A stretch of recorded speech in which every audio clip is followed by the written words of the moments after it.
In Frederick County, people know the names, but not always the stories. This is The Last of the Good Old Boys, hosted by Blaine Young and Billy Shreve.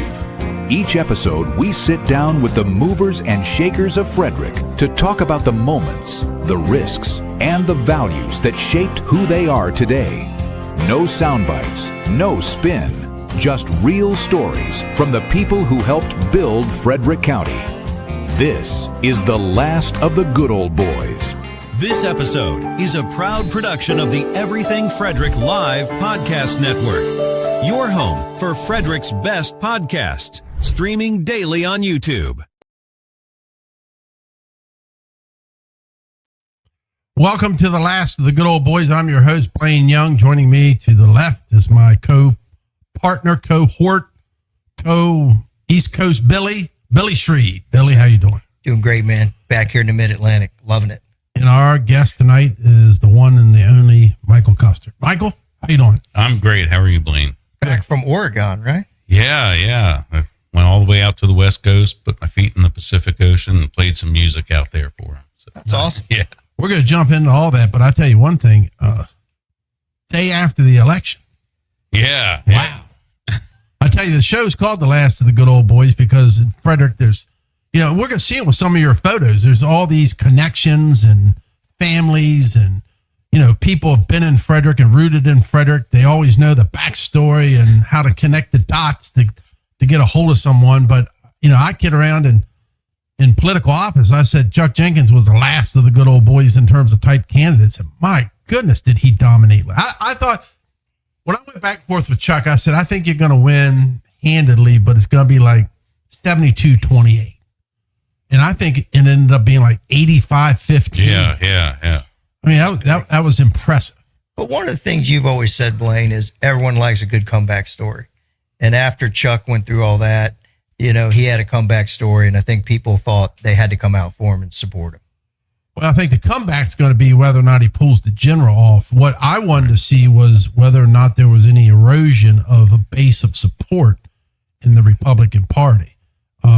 If that election was 60-40, 65-35, people would say, oh, Chuck's got some problems here within his own party. But I think it was clear last night that he's got no problems because there's people that know Gary Morton and they're going to vote for Morton, but that was a pretty healthy.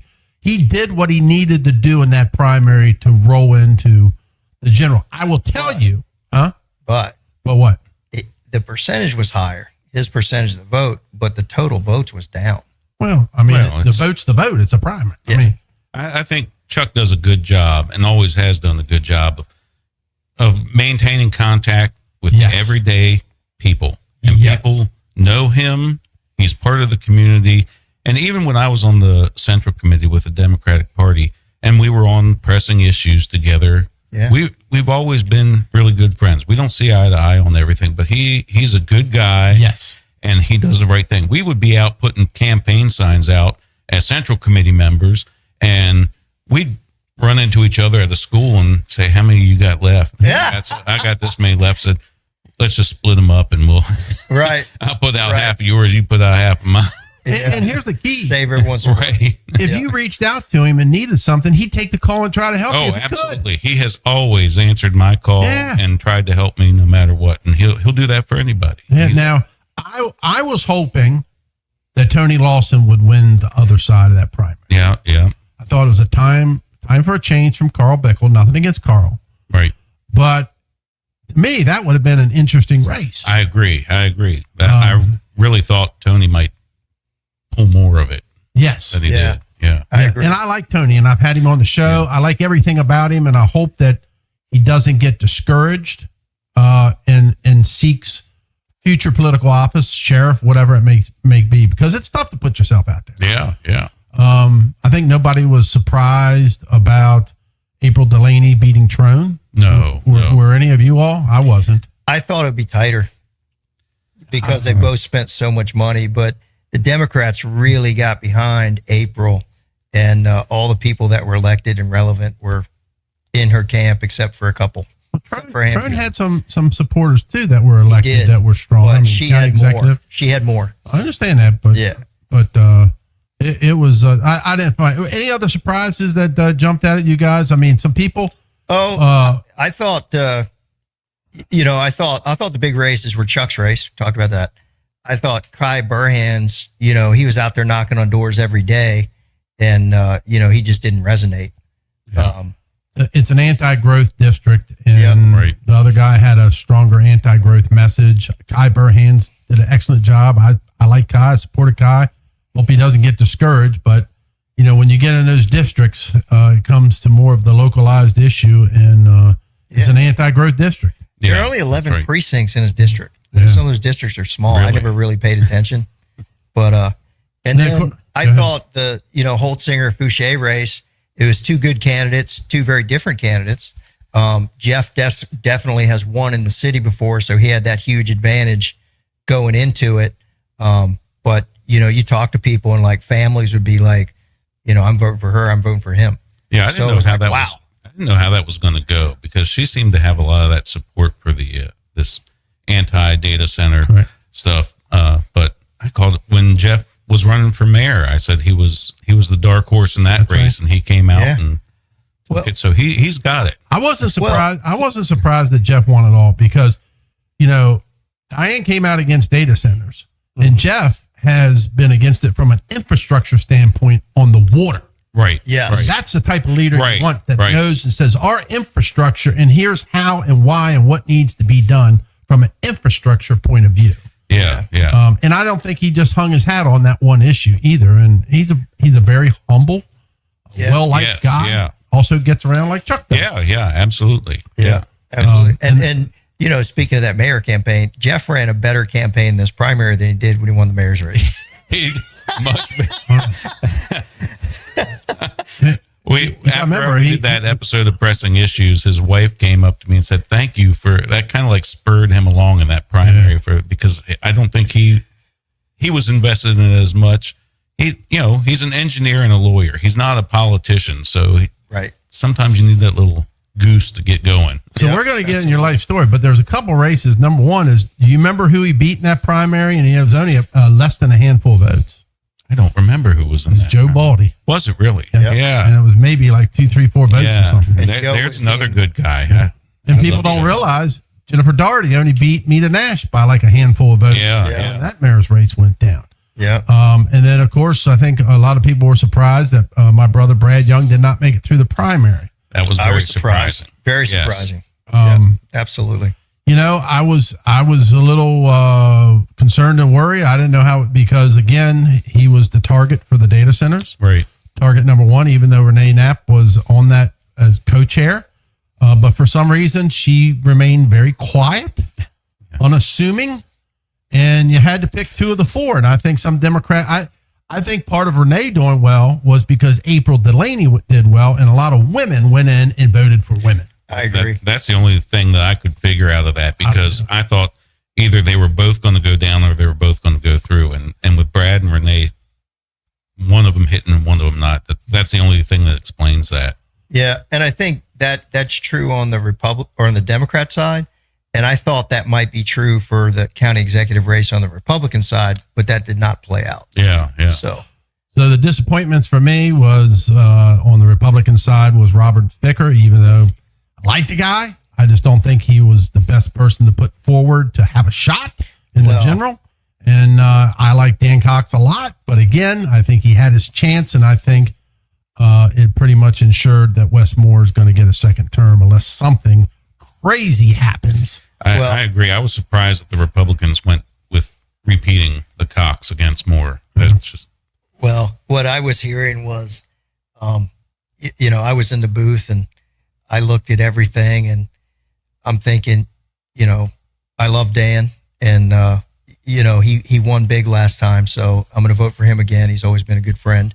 And then when it came to Vicar, I'm like, Rob's been around a long time. He's never won, and he's not going to win.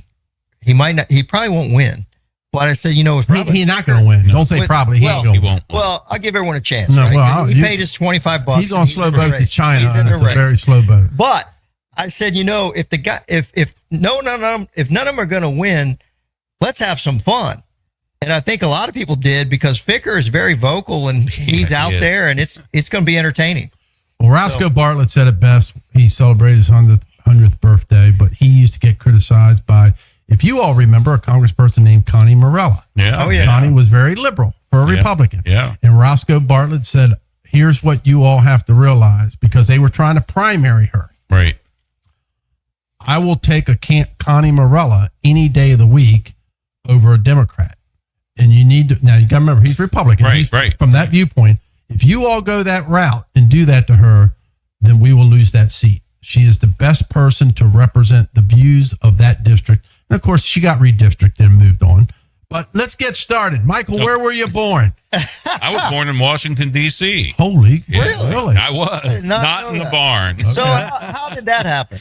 Actually, my family lived down in Montgomery County when I was born. Okay. My parents grew up in Montgomery County. Who were your parents and what did they do? My dad is John Kuster. He's a retired police officer. He worked for Montgomery County Police for maybe 35 years. Wow. My mom, she was a computer programmer down in Montgomery County, and when she had me, she became a stay-at-home mom. Nice. Yeah, so It still can be done today. People just have to make that choice. You make That's sacrifices, but it's a choice. yeah. So we lived in Montgomery County, and my dad was into horses, and we kept our horses on a farm, a friend of his, and I think my mom just got tired of traveling to go take care of the horses every day, so we bought a farm in Frederick County and moved up here, and Where at? on Ballinger Creek Pike. It was How big it was was the farm? actually what they own is about 7 acres, and then there's 10 acres across the street that they use. But it was land that Ryan Holmes was developing, and they could only get one perk on this lot. Okay. So when we came up here, we had to go to Farmbrook and go to the model house. And first of all, I'd never been that far north on 270. So Right, Place that's a long exists. way. where in the world are we going? How old were you I was when this 8. all went down? Well, I was probably 7 when we. Any brothers or sisters? That was a I have long 2 drive. sisters. Yeah. How old are the sisters? My one sister is 3 years younger than me, so she's 48. So you got a 7, a 4-year-old, and how? And my youngest sister is 8 years younger than me. So, okay. So I mean, they're moving the young family up. Yeah. Whole young family. Yeah.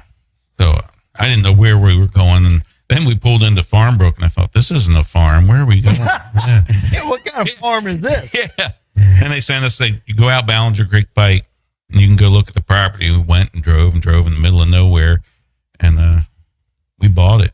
Wow. There you go. We drove into town, and we came down Jefferson Street and looking around where we're going to live, and there was nothing out Ballinger Creek. People Right. go out there now, and they think, Are you it's on a all horse this development. Yeah, there I am. Yeah, That's the farm? that is at the farm where we Okay. kept our horses before. In Montgomery. That's down off of in Brookville, I think. Yeah.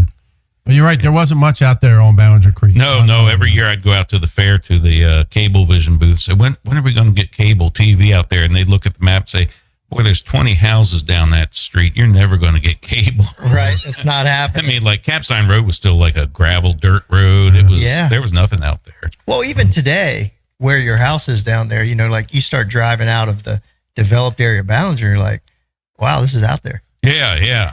even today. There's nothing. So you're in Frederick County. Where'd you end up going to elementary school? Were you past elementary school when you moved up here? No. I went to South Frederick, which is South- now Lincoln. Okay. Yeah. So they bussed us in Wow. from the county. My sisters went So to. you coming into the city to go to school? Yeah. Was that a big change or was that nothing? No, because I walked to school when we lived on Randolph Road. I walked to school, and it was a very diverse place there. So going to South Frederick was great. It was just like nothing changed for me there. Right. Yeah.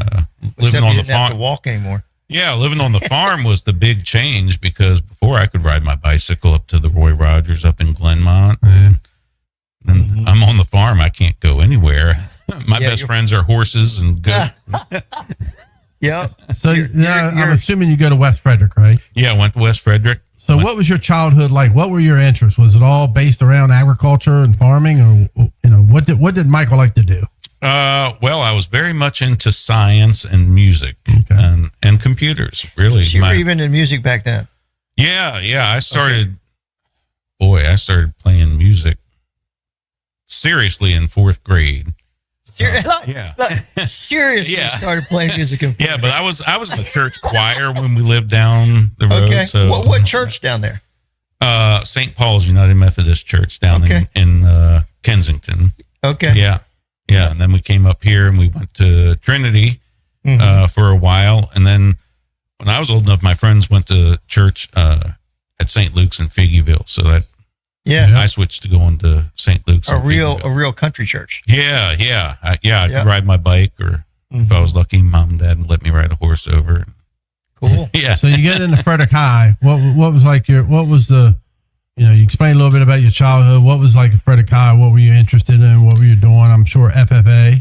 I did FFA my last year. Okay. I was on the swim team. Nice. I was in orchestra because I played the violin. Because when I first got into music and playing music, I wanted to play the fiddle. I'd gone to my dad's best friend had a wedding, and there was a guy there called Benny Dean and the Blackjacks, and he had a fiddle player. I said, that's what I want to do. So I went to school and said, I want to play the fiddle. And they said, well, we'll teach you to play the violin. He said, well, I want to play the fiddle. Right. You got a little Charlie Daniels in you. Yeah. You got a little there. I can see it. I got a picture, I think. I saw it. That's Of what me made and me think. Charlie. Yeah. When I met Charlie, I said, you're the reason I wanted to play the violin. He said, boy, don't blame me for that. Where'd you meet him?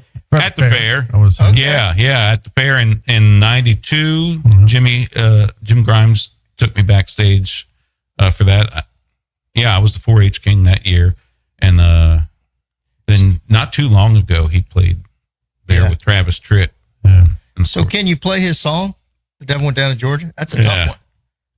A little bit. Yeah. That's a hard song. I've done it. Yeah. But we did it not too long ago. I've got a friend of mine that plays fiddle. She comes up. She lives in Nashville, but she's come up. She's from Howard County originally. Okay. And so we've done that a few times at shows, and her husband's Jamie Johnson's drummer. So Wow. So after you get out of high school, what'd you do then? well, I went to FCC, and then I went to College Park. What'd you study in? Computers, I'm assuming? No, my degree's in sociology. Wow.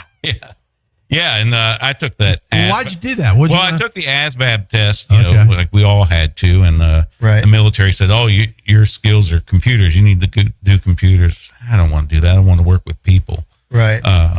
So that's what I studied. Sociology. Got my degree in sociology. Got out of college, and my first job outside of 4-H. You got to tell us when the wife comes into play too. Well, I started dating my wife in high school. Okay. Yeah. That was senior year we started dating. Did she play the fiddle? No, she did play the cello back Oh, really? a long time ago, but Okay. she won't do that now. Wow. Okay.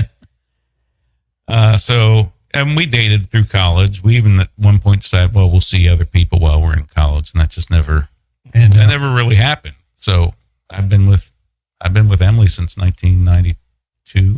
Wow.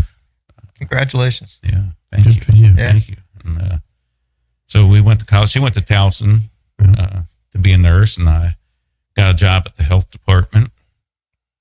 Then, How long were you there for? What'd you do? well, I started teaching sex ed after school.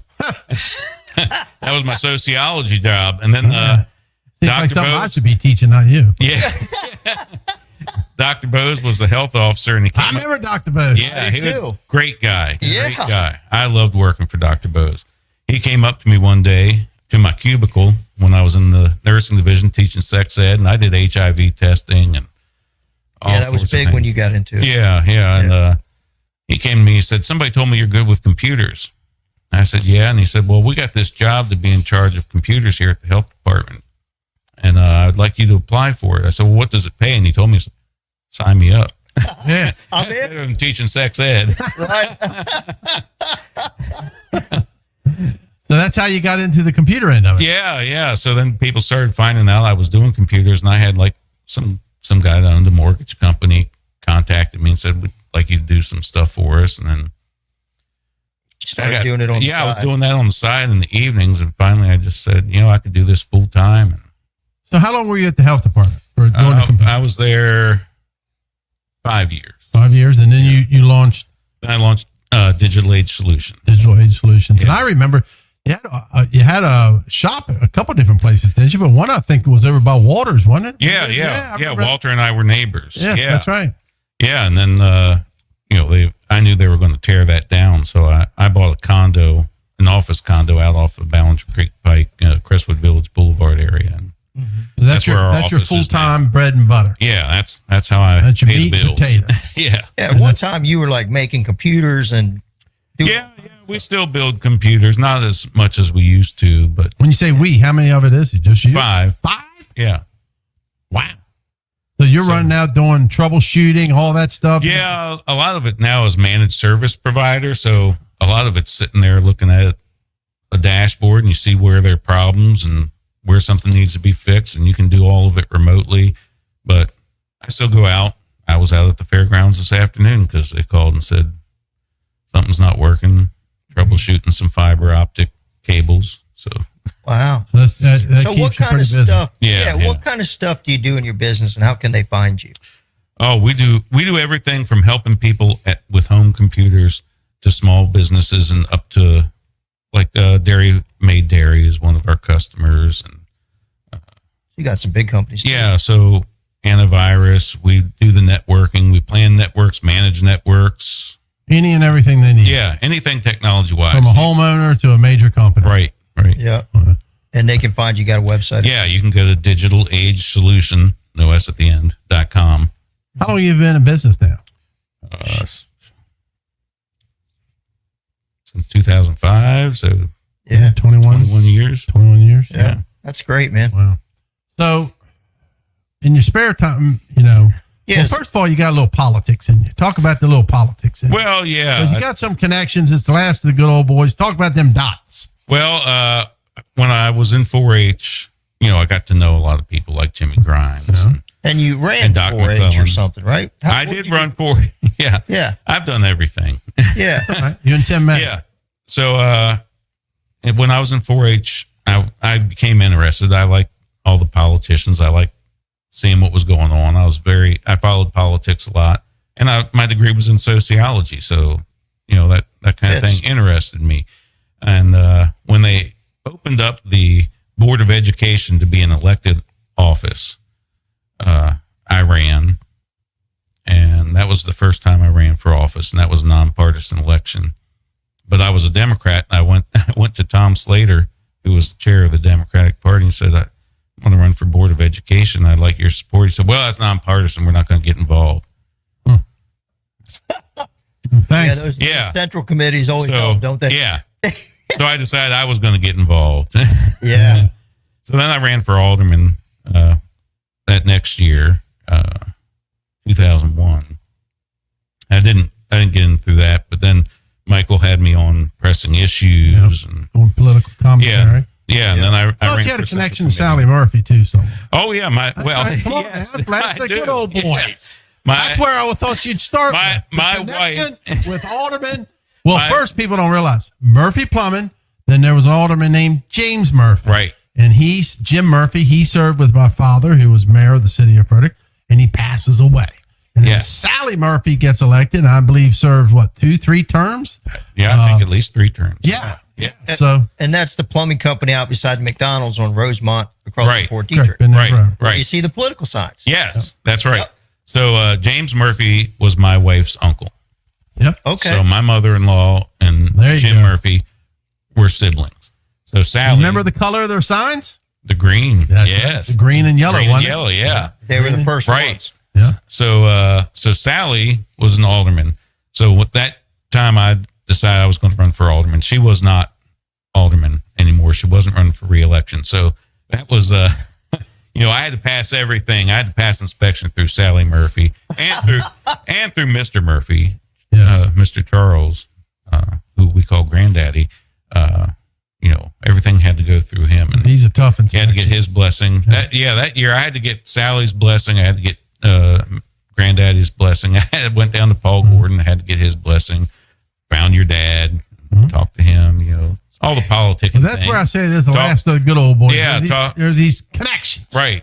And I talked to Jim, and Rick Weldon was his chief operating officer, COO. Yeah, so talked to Rick, and we ran that campaign, and I didn't get through, but you learned a lot. Yeah, I learned a lot. Yeah, that year I kicked off my campaign on Flag Day in the front yard of my townhouse on Fohimes Avenue, and it was the same night that Alona Hogan resigned.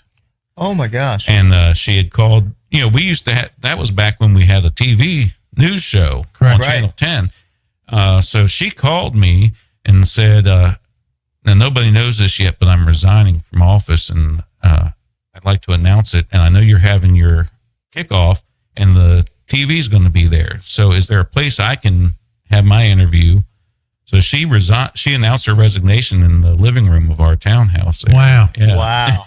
There's the last of the it is a connection there, man. And she was a Republican. Yeah, but we've been friends. I mean, yeah, they were friendly with everybody. She resigned because the Board of County Commissioners refused to change the schedule to accommodate her new work schedule. Right, because she went to work for Bechtel. That's right. Yeah. Yep. Yeah. And she was a good representative. She was absolutely still a good person. I see her occasionally. Oh yeah. Still. Yep. So you got some politics in you. Where in the world did the music come from? you talked a little bit about when you were 4, but I don't know how it happened. I said, "What's going on here?" Yeah, that's what I said. I've known him for 20 some years, and then all of a sudden he's making music, and I'm like, "How'd that start?" There in the early part of college, I did play fiddle in a band. Okay. For a guy named Drew Hart and Linda West that worked over at WFRE. Mm-hmm. I think she was trying to be his manager or something, work something out with Nashville. And I was only 17 or 18, and I couldn't go in some of the bars. So they let me go. But I was the only one that could read music in the whole band. Really? Yeah. Wow. So that was my first foray. And he moved down. I think he moved down to Nashville, but everybody I met down there was getting a divorce. They didn't see their kids. It's a rough life doing the touring. So, and Emily and I had talked about moving down there, doing music full time. I just don't know if I can. Right. I don't think we'll survive that. Yeah. And I don't want to do that. So we didn't. That's good. And I stayed at home. Good family decision. Yeah, and a lot of people had no idea I did the music. Yeah. I would do stuff. I would play like parties at the health department for people. I'd sing songs and do. So what genre? Tell people what songs. What do you play? No matter what genre I play, it comes out country. You've got that voice. Yeah, you got that voice. I did just for fun when I was out in Portland. I tried to keep people entertained, and I said, whatever I do comes out country, so I'm going to prove it to you. So I did Bismarck's "Just a Friend." Come on, no. Yeah, I need to hear it. Come on, let me hear it. If I had my guitar, I'd play it. No, play. Give me a chorus here. I want to hear country. Have you ever met a girl that you tried to date, but a year to make love, she wanted you to wait? Let me tell you a story of my situation. I was talking to this girl from the U.S. nation. The way that I met her was on tour at a concert. Yeah. She's just a friend. Yeah. Rest in peace. Yeah. Bismarcky was great. So, yeah. But I mean, so tell me, like, where it seems like to me, just in the past recent, I don't know if, it's just picking up or notoriety. The revival. Yeah, I really hadn't done anything. And when the pandemic hit, I was lucky enough. My business was essential services. So I was going to work, but you couldn't do anything. You couldn't go out and do all the stuff that you used to do. So I was sitting at home, and Emily was working on the COVID unit at the hospital. So she was separate from us, even when she wasn't at work, because it was first happened. We didn't know what it was. We didn't have enough supplies. It was just a nightmare. So I was just sitting at home playing music, and my kids are used to it. But there was a song I had written called Hurt Again. I played all the time. And my daughter said, who sang that song? I said, nobody's ever heard that song outside of this house. Wow. And she said, well, that's my favorite song you do. Mm-hmm. I said, well, that's nice. Then I wrote in a song called The COVID Floor about Emily working on the COVID unit. I played that one night, and my kids said, you've got to do something with that. No, when you say kids, tell us who you can. I'll give names if you don't want. Yeah, kids, ages. I'll give names. They love it. I've got twins, Jackson and Kathleen. Mm-hmm. We call her Kate. They're 24, and my youngest, Jameson, is 21. Wow.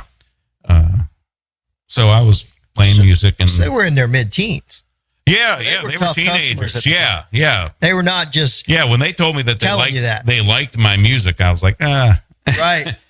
So when they told me they liked the COVID Floor, I went to a friend of mine, Karen Nicholas, who runs the fair, and I sent her a demo of it. And I said, what do you think of this song?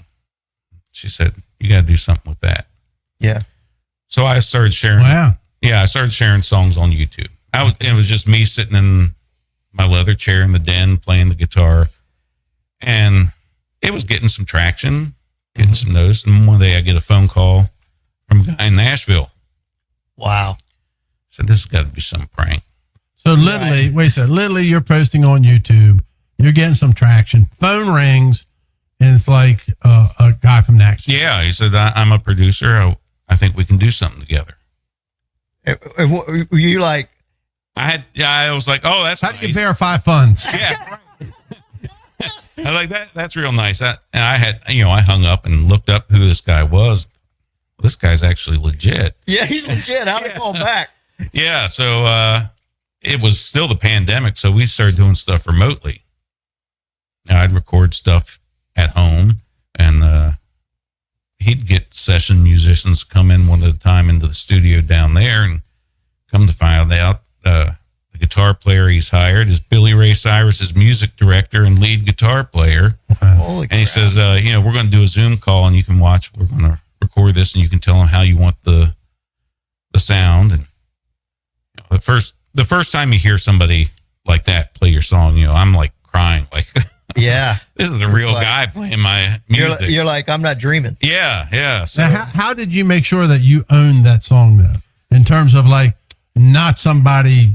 Yeah, this is a big deal. Yeah, it is a big deal. I copyrighted it, so my music is copyrighted with. So before you even started talking to this guy, this song was copyrighted. Yes, I made sure that I was doing the stuff I needed to, because it was a concern that I put this out there and then somebody says I wrote that. Yeah. So I wanted to make sure if something ever happened with it, I was getting the royalties and the credit. So you had a lot of work to do before you ever. Yeah, and I had to learn all this stuff myself. I mean, during the pandemic, Dan in Nashville was helping me a little bit, but yeah. So what happened then? He started putting more musicians together, and got Michael Cleveland, who's the most awarded fiddle player in the world. He called me and said, I got this guy, Mike Cleveland, that's going to play fiddle for you on this. I said, that name sounds familiar. He said, yeah, he's got this band called Flamekeeper. I said, what? Are you talking about the guy who's blind that plays the fiddle? He said, yeah, that's him. He said, just, you can just send him PayPal for payment for what he does in the studio. Next thing I know, I'm on the phone with this guy, and then he tells me, I got this steel guitar player. His name's Gary Carter. I said, I don't, that name sounds familiar. He said, oh yeah, he played on all of Randy Travis's early stuff. Wow. What? They're putting you together. Yeah. So next thing you know, I'm like going down to Nashville and hanging out in the studio with these people that, they're legit people. Yeah. I'm so just you me, record the just song? Mike the farm kid from Frederick. Yeah. And it's all from YouTube, playing on YouTube. Yeah. So you're in the studio. How was that interaction? How long did that take? And obviously you made the song. Yeah. What happens when you go to, so you finally go, you always want to go to Nashville, and you're like, well, come on down. We need you to do this. Yeah. What happened? So the first album was all done remotely, and everything was Zoom calls and all that. Yeah, during COVID. Yeah. And the second album, some of it was like that, but then Dan said, it'd be a lot better and easier if we did your vocals down here. And luckily, Mom and Dad have timeshares through Wyndham. So I got a condo like 2 blocks from the Nashville Palace, across the street from the Grand Ole Opry. So I can stay there for free, and I can drive on over to Cherry Hill to his studio. From there, I can be downtown and Broadway in 12 minutes. Wow. You're living the dream. Yeah. So this song's on YouTube, right? Yeah. What's the name of it again? The one you recorded in the studio with all these people? Well, all of them. There's 38 songs. That's your What's the second best album? one? I might ask Douglas to pull one up on YouTube. What's the name of the second What album? song do you want us to hear? How about Monocacy Mud? Monocacy Mud is what you got to find on YouTube. Go ahead. We keep on telling. Yeah. So we did the first album.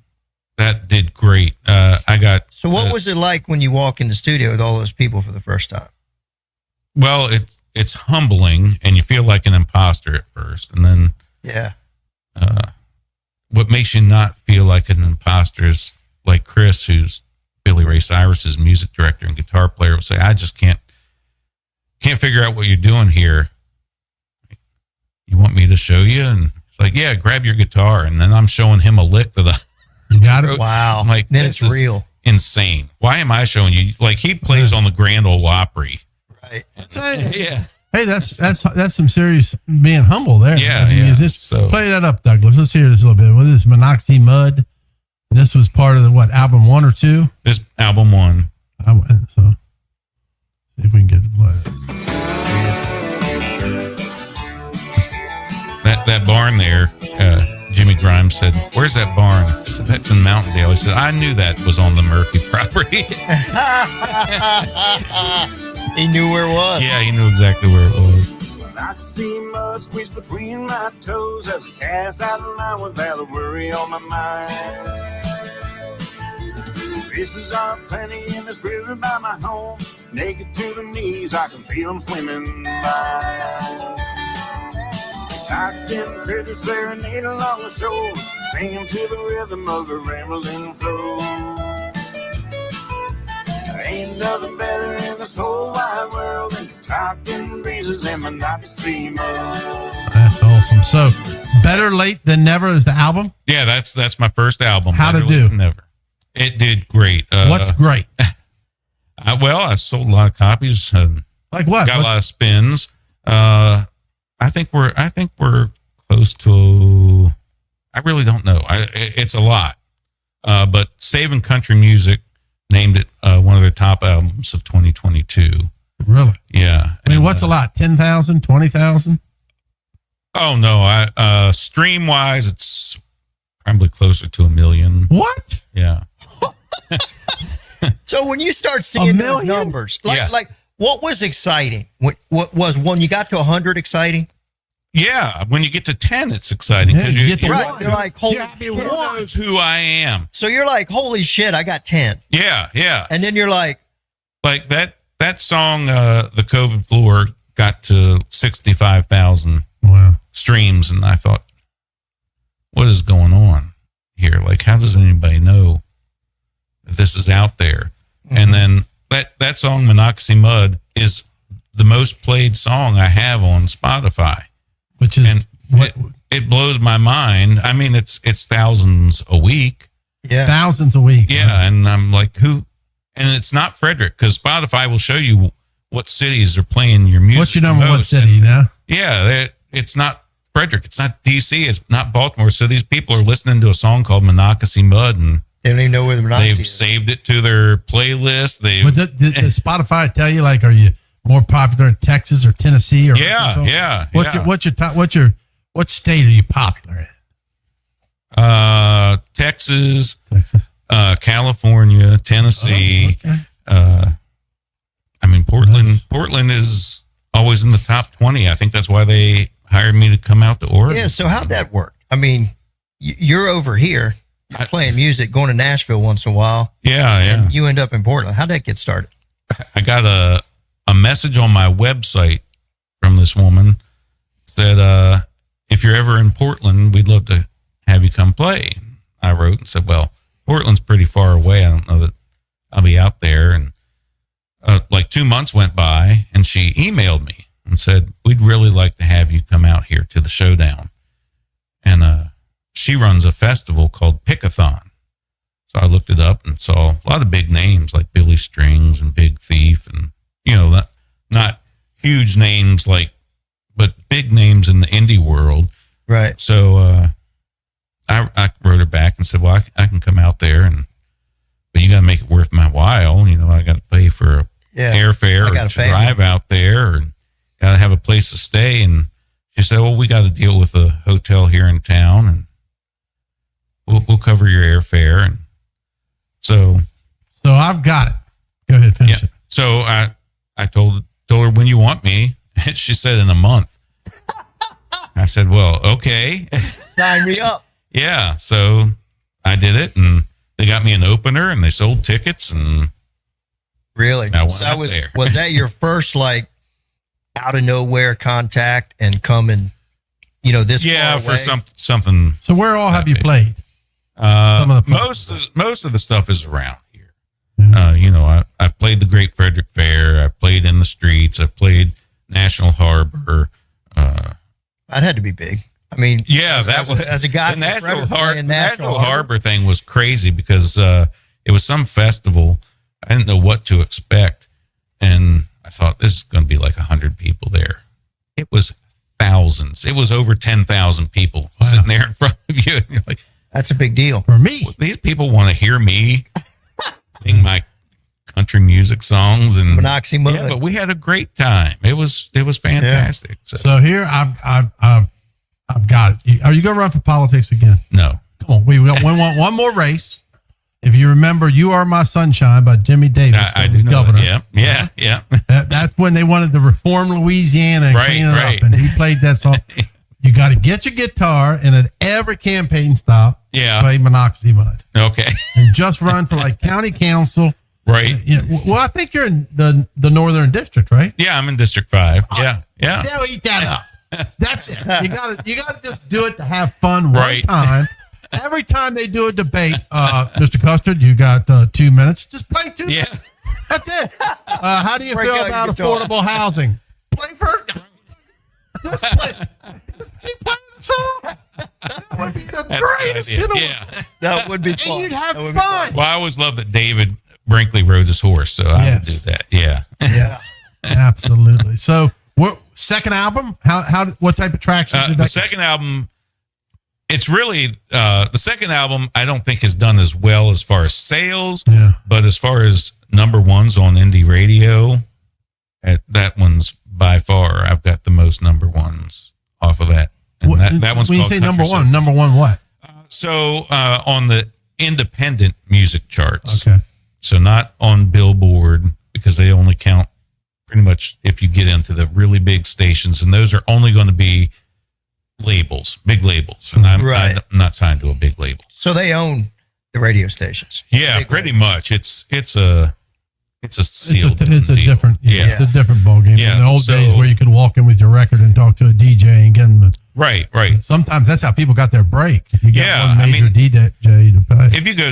If you go to WFRE and talk to the program director, Andy's going to say, well, those decisions really are made above my head. They have a list somewhere else.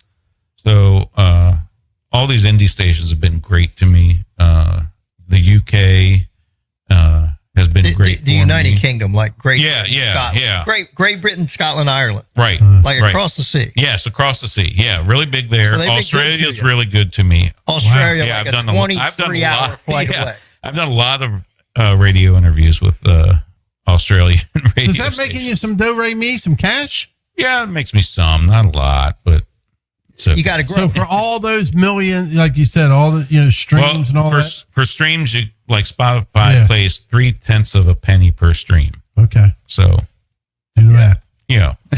But it'll grow over time. Yeah, that's the goal. Is People keep playing it. You add it to your playlist, and every time you play it. Any labels been in contact with you at all? Yeah, I've talked to them a few times. What's that like? So you get a call from a major label. You get a call. Do you think it's another call from Nigeria? Yes. Like that kind of thing? Yes. Yeah. Yeah. So what's it like? Go through one of them. So you set up a meeting and you talk to the AR person. So, What's AR? It's like artist development. It's okay. I can't remember what it stands for. Yeah. It's not accounts receivable. No.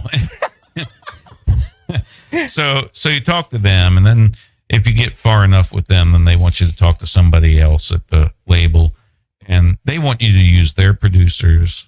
Mm-hmm. They want you to use everything for them. So it's like being on a NASCAR team. Right. The benefit of that is they're going to upfront pay for all that stuff. Oh, wow. But they're paying for it up front. That's right. It's an IOU. Back end. Yeah. Okay. So you give them, like, I own 100% of my music. Right. Like Kid Rock. Right. Yeah. So with the label, you're pretty much signing at least 50% over to them. Wow. So every time you get those royalty checks, 50% goes to the songwriter, 50% goes to the publisher. Mm-hmm. I'm both of those for me. Right. But the label would take that publishing or more, depending on how much they think they're going to need to get back and how quickly they need to So get you didn't back. feel the juice was worth the squeeze. Right. So you lose control. Right. And are they going to put It's not bad to lose control if you're talking about tens of millions of dollars. Right, But but you're going to lose control over 10,000. Right. Are they going to put that kind of money behind, for me, a 50-year-old who's playing traditional country music when the scene is really a 20-something-year-old that's playing modern country music? Country. Like, WFRE has been good. They have played my music. But they're not playing it like they're playing Morgan Wallen or. Right. Yeah, absolutely. They've got a rotation. They got to play until you write that song. Right. Yeah. Yeah. If Morgan have you gone to Floyd, Virginia? I have not. You got to check that out. Yes. I've got something going on. Oh, really? Got something going on. Is this breaking news? Or well, I can't say anything right now. Yeah. That's where our family's from. There you go. Oh, is it really? Yeah. So the Youngs, the Coxes, the Duncans all came out of Are Floyd. you gonna announce it on our podcast? Since what he's got? He's in negotiations. Yeah. Yeah. So what's next for you? What do you think the future? Well, I'm still working on this third album. That's been a really longer process than I wanted, but it requires money for studio time. That's where you want the label to put the money up front. But is your wife still working, being a nurse? She does not work anymore. So she doesn't work anymore? No, she's not working anymore. So your wife retired since you became a country music star. Yeah. She retired in 23. There you go. So, yeah. And that's because the business is doing good, or the business and the country music, or everything? Yeah. A little bit of everything. A little bit of everything. The economy could be better for me right now. Yeah. Well, I think everyone's right getting that. Yeah. So working on the third album and keeping the business going strong and all that good stuff. Yeah. So the third album, you think it's taking longer because you're more of a critic now? I'm a bit more of a critic. We did a lot last year. I was in Nashville a lot last year. And this year, I think I've done 2 songs down there. But I've got two more that I want to do to call it an album. But I've been releasing them as singles out to like Spotify and stuff. So all the music that I've done is out there right now. But the album's going to be called 50 because I started it when I turned 50. And I wrote a song called 50. That's been real good. Done real well. I got 2 more songs that I want to finish. And the first 2 albums came quick because I had a lot of material to go. And yeah, you've been storing up since you were 4. You're right. So you still have a love for the Great Frederick Fair? I do. I love the Great Frederick Fair. I was just there today. So okay, ready. So do you feel like now when you see and bump into country bands or country stars, or is there some type of connection with the people that hey, Mike, I mean, are you building some of those networks and friendships? And yeah, if we don't know each other, we know people that know people. So you kind of like the last of the good old country stars. Right. Yeah. Like, because I'm sure that's the same, you know, I know him, knows, oh, okay, he vouches for him. Yeah, he's a good guy. Yeah. I mean, still network. Between Michael, there was a picture of me and Michael up there earlier that plays fiddle for me. I mean, he plays for everybody. He's a good fiddle player. He is the best fiddle player. He doesn't play violin. No. Actually, what's really good about Mike is he plays a little bit of everything. He'll play any style music, but he plays with Billy strings. He plays with Vince Gill. He plays with everybody. Everybody wants Mike to play on their album. Is it Vince Gill that plays at that supper club down there in Nashville? He goes in with a local band and just plays. He might. He plays with the Eagles a lot, but he did. I mean, you can see Vince is a down to earth guy. Yeah. So you met him? Yeah. He played at the Great Frederick Fair a few years ago, and they've all either played going there, coming up, or going down. Yeah. And I went out there during sound check. He's out there in a pair of shorts and flip flops on stage, and just tearing up that guitar. Remember, the only person that played where she was coming up, and by the time she got to the fair, she was on top, was Leanne Ryan. Yes. Yep. I remember that. Yeah, you remember? Timing.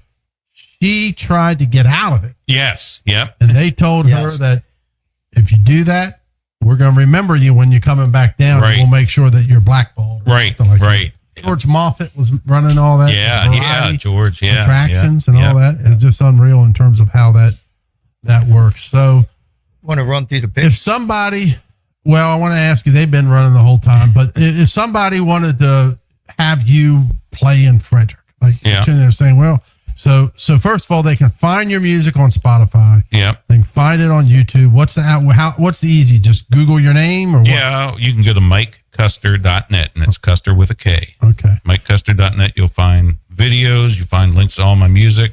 Hopefully you'll buy my CDs or vinyls. We even got it on USB. It looks like a cassette tape. So. Wow. And then if somebody wants you to play, like their house or a venue, what was it? How much? If I wanted to book you and say I want you and your guitar, I want you to come to my house, or we're having a backyard party for like 3 hours. $500. That's it. There you go. Yeah. If I want the full band with you, do I get the fiddle player? You don't get Mike Cleveland. Yeah. So you can. And while you're there, you can maybe help me with my computer. That's right. So are you making videos to go along with your songs? Some of them, yeah. I think on my website there's 7 or 8 music videos. Is that another process altogether? Yeah, I mean, I'm cheap, so my daughter and I do a lot of those ourselves. You're doing like the Blair Witch. Right. Blair Witch production. Yeah. There you go. Gotta get that one. It's what? Go ahead, sorry. I was going to say, whatever you're doing, it's working, right?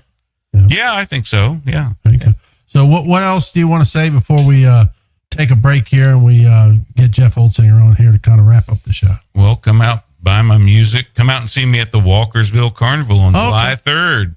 Wow. We're going to celebrate the nation's 250th, and I've got a whole set list of patriotic country music songs mixed with some of my songs. We're going to have a good old time. 6 to 10. Give the websites again. MikeKuster.net. Okay. And if they need DigitalAgeSolution.com. So I heard you're working on a collaboration that came up just late last night. Oh, yeah? Yeah, you're going to make a Holtzinger theme song. Jeff Holtzinger theme song. Yeah. I'm going to call it the Dark Horse. There you go. Hey, I think you got something there. I think you got to start. Yeah. All right. Well, I think. Yeah. All right, we're going to take a quick break. Mike, I want to thank you very much for being on the last of the good old boys.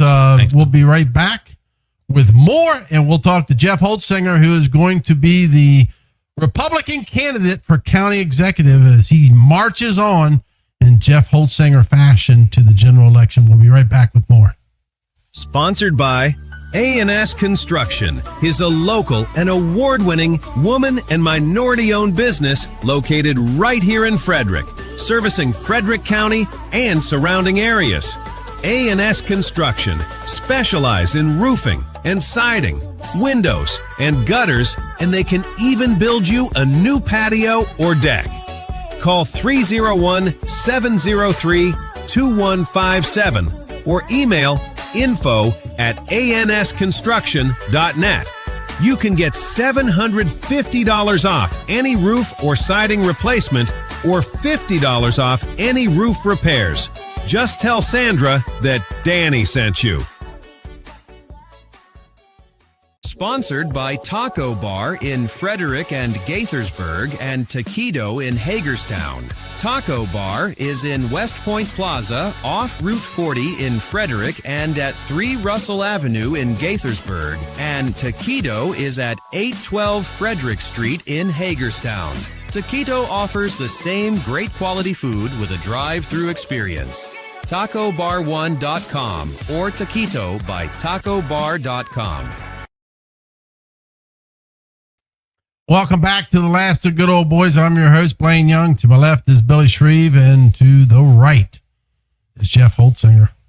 Congratulations. I know they got some mail-ins to count, but I don't see where there's enough that it's going to. Generally, everything follows unless there's something dramatic that happened that would have changed that philosophy of voting. So, do you even know how many mail-ins are left? I don't. I think it's around 6. I don't know how many are left, but there was like 6,000 total or something on the Republican side. About okay. I heard like 11,000. I get must have been Democrat side. Yeah. Or I could be wrong. Well, I would think the Democrat side was probably a little heavier because of the Trone Delaney, driving that amount. But you could also, it was whatever was postmarked by 8:00 last night. So what do you think, Jeff? I think if it holds, now I got to really, it's the big mountain to climb. I got to definitely a Davy versus Goliath situation, but I have thoughts on what I've got to do and who I got to appeal to get the victory. Any surprises out there talking to people? I know you've been door knocking. Well, I mean, first of all, let's back up again. You're how long you been in Frederick now? Pretty much my whole life. Your entire life. Went to TJ, University of Maryland, engineer, lawyer, all that good stuff. Former served as mayor. Very involved in the community. We talked about that the last time you were here. It was no shock to me. And I don't mean that as a negative to Diane Fouché, because I know her. I like her. I do too. I really have a great deal of respect for her. She's a class act. Yeah. But I mean, people asked me and I said, Holtzinger's going to be the nominee. What did you think going into election day? I'd be honest, I had no idea. I thought she did a good job, better job than I did with social media. I got to get better with that. I really had no idea. And I do think, I thought it was a pretty evenly split vote. So, yeah. And that didn't surprise me. So like 56-44 your way, I think. Yeah, but the percentages to me are misleading because the numbers, it's a smaller number. The numbers aren't that. There's not a whole lot of, not a huge number between us. And so but that didn't surprise me because she was a good candidate. Now, I was talking to Mike Kuster earlier, and I want to make sure that I articulate this correctly. You're not particularly for the Dana Centers from an infrastructure standpoint with the water. Is that a correct statement? Is that how I heard it? Well, it's not that I'm for or against. I think we've maybe missed an issue. You're an infrastructure guy. Yeah, I have to believe I'm wrong, but I'm adding up some numbers, and I think we may be, walking into City of Frederick Part 2. That really shouldn't happen anytime, since that happened to the City of Frederick. That really should not happen again. And what you're talking about is they only have 9 million gallons allocated from the Potomac River, and you think we're already there. We're not there, but I think it could be close to being there. So it's nuanced a little bit. I'm using projection numbers, like for instance, for single family house, you generally use 250 gallons per day, average daily demand. I took an average, thinking in apartments, townhouses, single families, 200. If I figured I looked up something, there's 91,000 houses in the county outside municipalities. If you assume 40% of those were on public water, multiply that by 200 gallons per day, it's a pretty big number. Now, what they're seeing at the plant may be different, but I also think you got to be real careful getting away from standard numbers. Those numbers are generally accepted. 250 is generally accepted, and I even took it down. Plus, I didn't I don't have any idea what the current draw is from non-residential uses, and I didn't put any water in for the data center there. But your brother told me they've gotten allocated 1.1. So I think someone needs to have their eye on the ball, and that, there's some other things that we've got to look at. So I just think we need to be real careful. Another concern I have is the technology changes so rapidly. Do we build up these huge budgets? Again, I may be wrong, but if we build up these huge budgets, particularly with FCPS, which as you guys know, you can't bring them back down, then what happens to the rest of the county? Yeah. But, so you're looking at it from a completely different, and what I'm trying, I saw the juices get going like you're on the football field again. Yeah. I mean, the juices get going with you when you're talking about that infrastructure. You're talking about water capacity, sewer capacity. You're talking about traffic engineering, all that type of stuff. The numbers. But that's where you live and breathe and get excited. Well, right? and I think as an engineer, right. And it's not glamorous stuff, but everybody wants good quality of life. And to me, without having a little more of a mile high view, when we're looking at, we got to look at what, we have development plan, then we really got to be looking mile high. How are we going to handle all these things? Not just water and sewer, but the traffic. Are we picking good school sites? Are we, I know SCPS, not picking good school I know sites. SCPS is a little bit of a disadvantage because the people on the other side of the table are generally much better at that. They're the developers, but you could pick a bad school site. Next thing you know, you just cost the taxpayers a couple $1 million. Look at Oakdale High School. Yeah.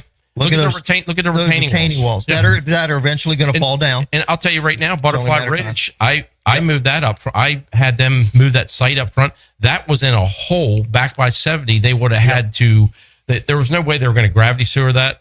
They would have had to pump station that. So that adds a bunch of costs. Then the access road with that development not there, or if they had to wait for that development to get back there, they would have been years before they could do it. And I warned them of that when I was assistant city engineer, and it's like it bounces right off their head. Yeah, and people forget that. You were the assistant city engineer during the water crisis. So you've been through all this. Yeah, I was there, and then I became the city engineer. Right. So I started out. Yeah. So. And so the numbers, how government works, and what you got to look at to make things right. Right. And I just don't want to see them make mistakes. So not only does that, you got the folks in Adamstown or next to the data center are concerned about the impact on them. But what if you allow someone to make a huge investment and they think they're bringing in development and they say, oh, gee, we don't have any water for you. That's that, and that's not something. Two sides of the coin. You don't want to also bring someone in and misrepresent their investment and say, yeah, you're right, we don't have water for you. So on both sides of things, it's just not good. So, I could be wrong, but I'm not finding anything where I'm that far off. So what about from the perspective of how you look at things with the legal eye? Because you're an attorney also. So, you look over those agreements. Yeah. I would. Yeah. I'd look over agreement. And so speaking of two agreements, the city of Frederick has the agreement. That's why right away, Billy's at 9. The city's permit off the withdrawal permit right now, the county, off the Potomac is 16 million gallons a day, average daily. The city gets 5. I think Fort Detrick gets 2. So that's where Billy comes up with 9. And so it's just, you've got to look at those things. And I don't think you can't tell the city, gee, we're not going to honor our agreement. You can't tell Fort Detrick that. Right. And everyone needs water. Right. And we're going to be in competition with Montgomery County and Northern Virginia for any additional allocations off of the Potomac. And the folks that regulate the Potomac are starting to raise issues about maintaining adequate flow. So you got to have your ducks in a row before you make deals like that. You got to know that you need the ducks. Yeah. Right. You got to know what the ducks are. That's right. And there aren't a lot of people who know that. And I would tell you, I don't know what your point of view is, but I would tell you any candidate that's running in Frederick County right now would not be wise to take developer money or PAC money. That's my opinion. I think that what we saw. They're not giving me any. They're not going to give me any anyway. So. No, they will. They're not lining up, are they? No, they will. They absolutely will. They absolutely will. Now, the question is whether they're going to give your opponent and whether they're going to give you, because it's called covering your bets. Yeah. But what I mean, you might get, you're going to get something. Okay. It's called making, that's called doing business. Yeah. No, I understand. It's just no different. Our president of the United States, Donald Trump, cut a lot of checks to a lot of people, Democrat and Republicans. They hit David Trone on it because they're in business, and that's what business has to do. But my point is, I think that there was an injection of money into the primary, and there was some backlash and resentment of that injection of PAC money. I really wish those that are for data centers, and I'm fine with the data centers right now in terms of what's going on with Adamstown. Again, I don't live there, and I understand if I lived there, I may have a different perspective, but I don't. And I do see the windfall. Now, I do have a concern if the infrastructure doesn't meet the needs, but I wish they would tell the story of what the impact would be long term. Like you said, how long will that money last? And because if not, the school board's going to, you throw $100 million at the school board, and all of a sudden you can't go back the next year and say, hey, we only got half. Right. And then who are you laying off at the county? Correct. Right. So, it's just, I wish they would talk about the value and the benefits. Or what you do with that, instead of building up the school, make them justify their budget, which under any scenario they should have to do. And I'm all for a strong public education system. I want to say is, to me, there's a public interest in having a good public education system. There's no doubt in my mind. You don't have kids, you do have kids. There's still, you still benefit by that, but that doesn't mean they're not held accountable. And so what I would say, getting back to the topic, is that money, if we're getting a lot of money from data centers, how about we start reducing the tax rate and trying to get close to the, use that to try to get, we might not get to the constant yield, but try to work towards the constant yield. Give that money back to the taxpayers. Get people eating steak and eggs again instead of buying half a steak and right. Meat's going up, eggs is going up, breads is going, milk, gas, all that stuff. You see them out there squeezing chickens now to get an egg. Well, hey, I'm telling you right now, it's tough. You got a family and you got a family that likes to eat. It's tough. Absolutely. Heck yeah. You go to McDonald's now, man. I had to go to buying Happy Meals. Yeah. Oh yeah. It's expensive. So what's the strategy going forward? Are you kind of still getting all that together? I have thoughts in my head, but I think basically that, to me, I got to sell to people. This is going to be a 4-month job interview, and I got to sell to everybody, not just Republicans, why I'm more qualified to run the county, and why I'm going to serve them better. And just the point to me is, traffic doesn't discriminate based on your party affiliation. That's correct. Your taxes, your property taxes do not discriminate based on your party affiliation. And I don't care who you are. I don't think anybody likes paying more property taxes and get absolutely nothing in return. And that's what's been happening. That's absolutely. Right. 4.5% this year is what it went up. Yeah, that's insane. And it's, the record levels of increase in maintenance of effort has not been since you guys have been in office that we've, kind of held that in check. And I think I do think there's money there to pay the teachers appropriately. We got to quit being so top heavy in every organization. You see it everywhere. And I think we're extremely top heavy at the county. But what I liked about what you said with all that about the infrastructure is not trying to wag that money in front of education that would come from data centers, but reduce those property taxes and put more money back into our citizens' pockets to make decisions. Yeah, it's time to. Well, they're the people that pay the bill. They're the people that fund the county juggernaut. So they should be. We should have more respect for what they have to do in order to fund the county government, which is go out, work, and pay your taxes. More respect for the taxpayer. Yeah, absolutely. And it's not there. I'm not there at county government to carry out what my personal wish list is on social issues. My job is to make sure the streets are plowed, the streets are fixed, that we're operating the landfill correctly, not to tell you, what pronoun you should use. Right. Jimmy Grimes, baby. Well, that's where I learned. That's where, That's right. That's nuts and bolts mayor there ever was. Yep. Absolutely. Where were you last night on election night? I was picking up signs. I went over to Chuck's celebration for a while, and then I was over with Kai Burhands, Mason Carter, and Billy. And Justin. So when did you finally get the final number 66 or 66 or whatever it was? I didn't. I just had. You went to bed? Yeah. Those you guys were because there. one time when you ran for mayor, you didn't even know you won for mayor. Wasn't it somebody running down the street because your phone had died? He was walking down the street, and I saw him. And I said, "Hey, you going up to this Republican thing?" And he's like, "Yeah." And I said, well, have you seen any numbers yet? And then I told him where he was going. Yeah, It was kind of the way it was last night. Yeah, He was out picking up signs, and we had the It, numbers. it was like with Billy and Mason and Kai and Justin watching and Winslow watching it was like someone watching a football game. They're dissecting all these political things. I can't follow it. They're telling me what the results were. You're up. Just yeah, I assumed they were right. So By the way, I talked to Billy Poffenberger before I drove in here. oh yeah, I was gonna mention Billy. He's supposed to be on next week. Oh, is he? I told him if I have to get a SEAL Team 6 and extract him and get Big Gus and Melvin Harris and Blink from Bushwallers to get him out of there. Speaking of that, I haven't heard Gus call in. Where's he been? Well, we don't have. Well, He called into WFN. He used to call into Tim and Frank shows. he got upset or he got banned. I don't know. We talked about that was on here. I don't know if what happened there. There was some falling out or something. I don't know. Maybe he's allowed to call in again. I don't know. Haven't heard or seen Gus for quite a while. He was here. We had him on the show. in the studio. A lot of fun. I told Billy Poffenberger we Good might days have back at TJ. That's man. right. Oh yeah. The master of disaster. That's right. Hey, he told the story about the bench press contest. Oh, and did he? said he was a little more poundage than you.